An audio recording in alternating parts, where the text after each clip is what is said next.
manuscript in. It passed the legal vetting. It's ready to go. When a senior editor told me, he said, well, now, wait a minute. I didn't contract for all of this. I think you need to take this whole section out of there. And I said, no, I don't think so. I think it's very important, and I think people need to hear this. And he said, well, let me put it this way. If you don't take that out, I won't publish the book. So I was left with the choice of either having none of the information come out or take out what he wanted out. And the irony of this is that the biggest section he wanted removed from the book, which it was how the corporate media controls the news and information. Imagine that. And I told him right then, I said, well, you kind of proved my point, didn't you? And then he started lamely trying to argue that, well, that, making me take something out of my book, that's not really censorship. Censorship is after you have something published and then you don't distribute it or something like that. And I said, you got to be kidding me. I said, what you're doing is the very dictionary definition of censorship. But, yeah, that was the first time that I was just overtly censored. It really makes me sick, but it is kind of poetic that they're censoring out the fact that the mainstream media censors things. And it's actually kind of a hoot if it wasn't so serious and so sad. Right. I mean, yeah, if it wasn't your book that you're trying to and get this stuff out to the people, that's one thing. But the next largest section that they made me take out was anything relating to 9/11. That is still a taboo subject with the corporate mass media. And when I say the corporate mass media, I'm only talking about 5 multinational corporations. And these 5 corporations control everything we see and hear. And I'm not just talking about news. I'm talking about magazines, books, billboards, satellite, cable, movies, TV, networks, you name it. 5 corporations control everything we see and hear. And the only reason that there's any advance today in knowledge is primarily thanks to the Internet. And they're working real hard now to curtail that, since Obama has named his new, Internet czar, and that they're working on the Cybersecurity Act of 2010, which would allow the president, in this case Barack Hussein Obama, to simply pull a switch and turn off the Internet if he decided there was some problem. And we're kind of already experiencing this now in a way. I mean, we were talking about this last week where, you hear often the Internet kill switch being referred to. And I think in certain aspects, the kill switch is already being used just in a targeted capacity.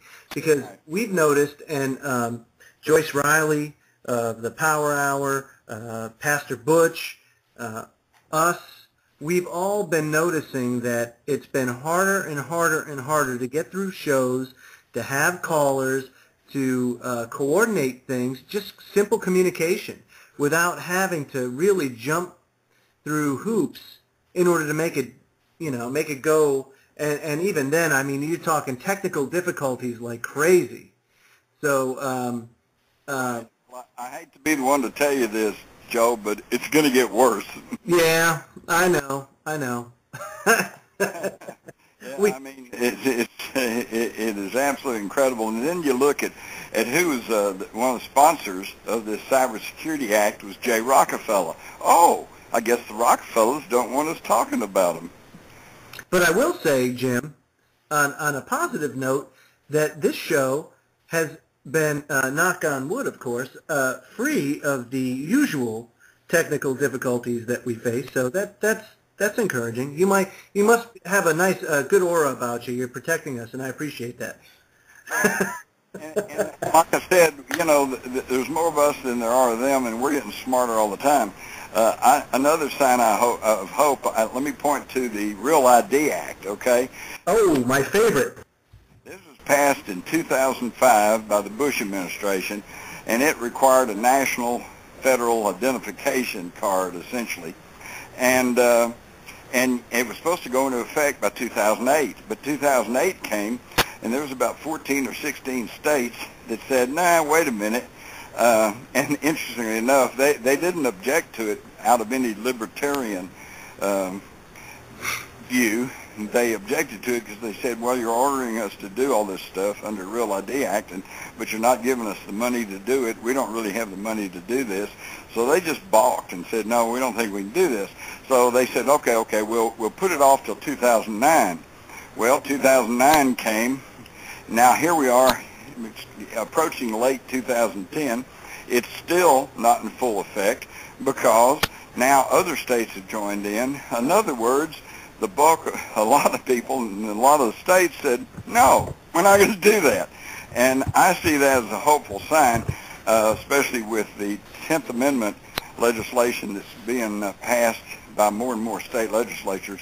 And the 10th Amendment, of course, simply states that anything that is not specifically given as an authority to the federal government belongs to the states and the people. And we need to start asserting our rights as free states and free individuals and just say no. No, we're not going to do that. That's right. Deal. When they say, okay, we got to go attack Iran, we got to say, no, we don't. No, and if you do that, then let's do it the constitutional way and have a formal declaration of war. Right, which requires two-thirds of a vote of Congress. If you can get two-thirds of Congress to vote for it, then okay, maybe we need to do that.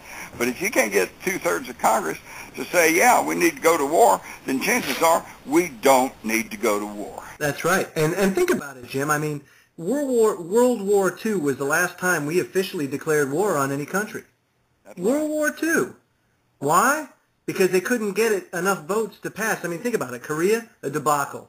Vietnam, a debacle. Iraq, a debacle. And it's just been one after another, after another, after another, and it just goes to show you that obviously there's another agenda here than what is being showed to the people. But another thing that bothers me about the whole thing is that the people aren't holding their elected officials accountable for this. And they just allowed it to go on for years and years and years. And now the hole is dug so deep that I really truly fear that the only way to fix this is to have a complete and total collapse and start over. What do you think about that? Yeah, unfortunately, you could be right. However, I would point out that this very year, in fact, just another month or so, we all have a chance, one last chance, okay? Now, and that's when November the 2nd comes around, and it's election time. I try to tell this to people, and everyone needs to spread this near and far, and in certain areas, it's actually working, and that is everyone who is currently in Congress can be held responsible for everything that's happening right now. And if you really like the shape the country's in, if you like the wars that we're embroiled in, then you be sure and go back and vote for those people. But if you're not really totally happy with the things that are going, then in November, vote them all out.